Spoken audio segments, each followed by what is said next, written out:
The name Caucel means in the Mayan language place of stones to grind and is pronounced Cauquel. There are several places where you can see these Mayan stones in Cauquel.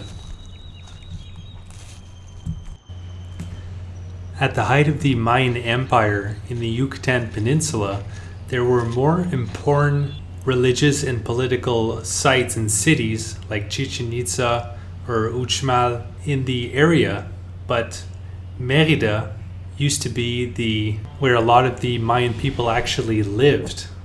So there were a lot of homes here in this area. But unfortunately, when the Spanish people came, a lot of those, when they colonized the area, a lot of those homes were destroyed because it was a lot easier for them to build their city with carved stones that were already there available to them, as opposed to leaving the previous homes there and building their new structures with new carved stones.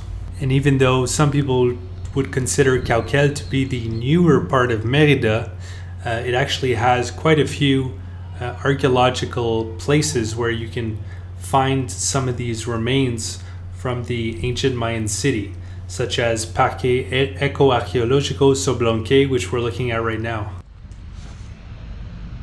Here we have some of the remains of what used to be a cattle ranch.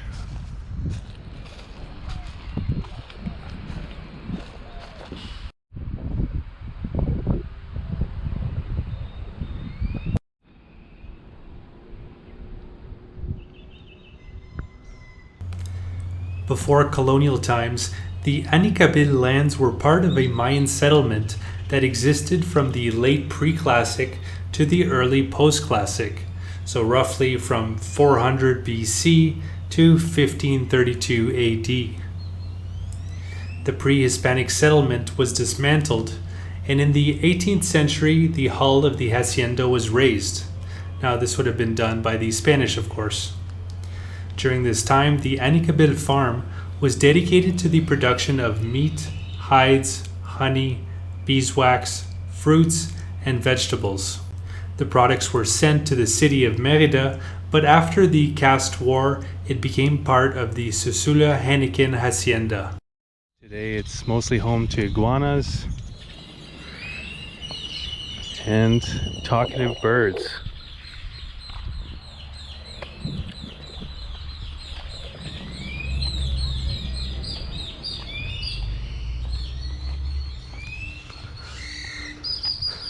As well as the occasional meridians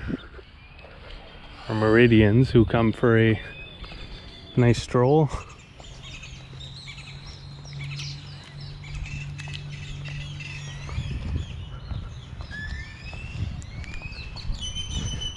In one of the many lovely parks in Caucel.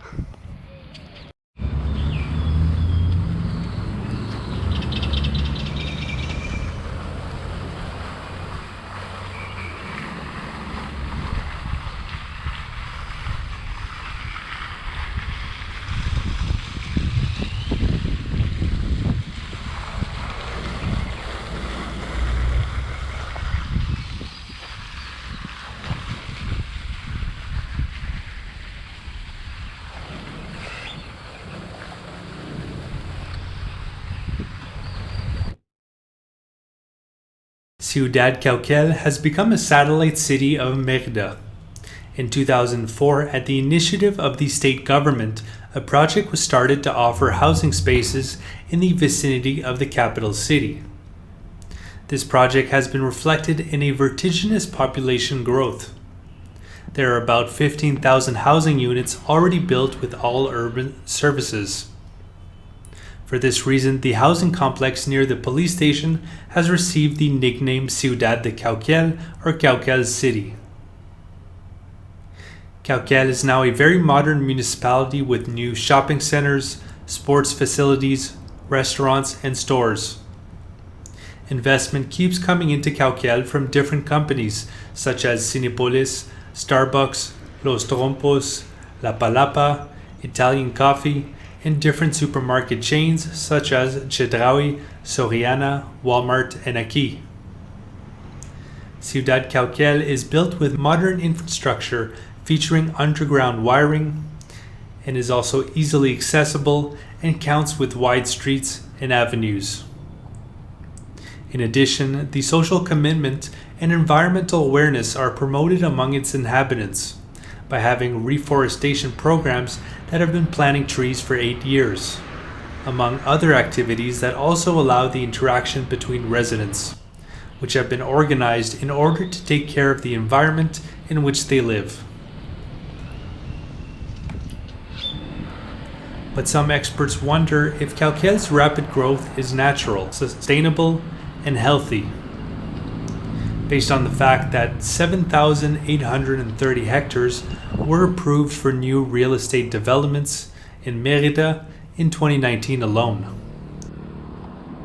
Necesito ayuda. ¿No quiere usted? Tierra. No, a la casa, velo. No tiene una casa.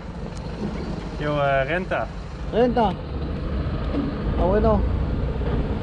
Gracias. Suerte. Gracias.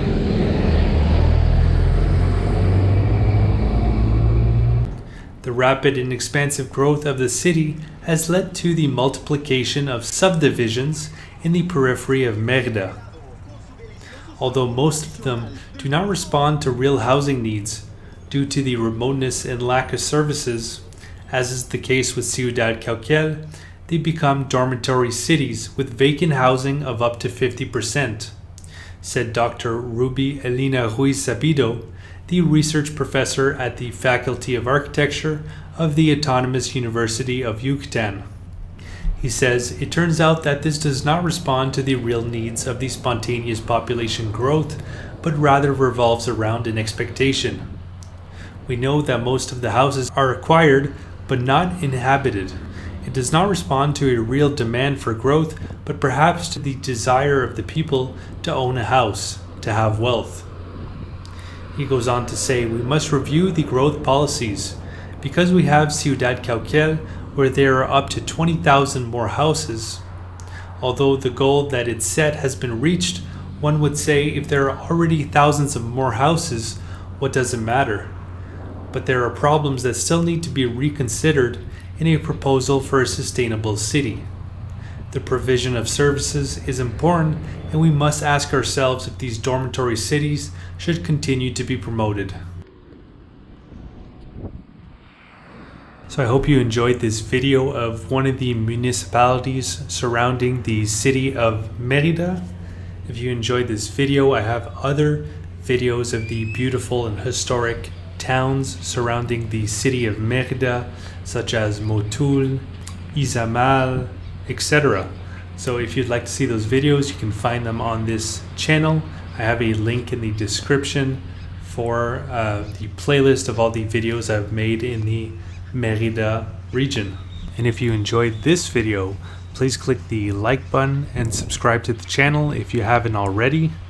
And if you'd like to see those other videos of the city of Mérida, I have a link in the description below this video where you can find all those videos of Mérida, as well as the other videos I've made traveling throughout eastern Mexico this time around in 2021.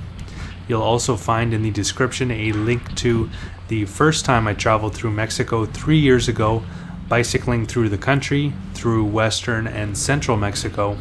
That was part of a larger trip, bicycling through Latin America. I've also bicycled through Eastern Africa and Eastern Europe, and I have playlists for all those countries that I've bicycled through available on this very same YouTube channel, Hum of the Earth. Alternatively, if you'd like to see an interactive map of everywhere that I went and everything that I got to see and do, I have that available over at my website, followthehumoftheearth.com.